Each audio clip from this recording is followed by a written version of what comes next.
ito ay rated SPG. Striktong patnubay at gabay ng magulang ang kailangan. Maaaring may masiselang tema, lengguwahe, karahasan, sexual, horror o droga na hindi angkop sa mga 2 buwan na nga nang hindi nga nakakaranas ng buwanang dalaw itong si Lorena.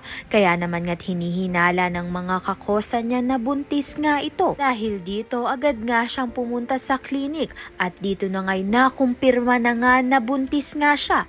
Agad niya ngang ipinaalam ito kay Wilfred. Hindi nga maipinta ang mukha nga nito ni Wilfred nang malaman nga niyang buntis muli itong si Lorena. May posibilidad nga kasi na iatras na nga ni Wilfred ang kaso nga laban dito kay Lorena at tuluyan na nga siyang lumaya dahil buntis nga si Lorena at si Wilfred pa nga ang ama.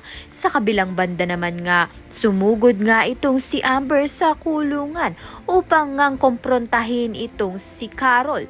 Subalit, masasabi nga ni Carol na buntis nga muli siya at si Wilfred nga ang ama. Kaya naman nga't ang ibig sabihin magkakaroon na naman nga ng bagong kapatid itong si Amber. Kaya naman nga't iyan at iba pa ang dapat nating pakaabangan. Maraming salamat sa iyong panonood.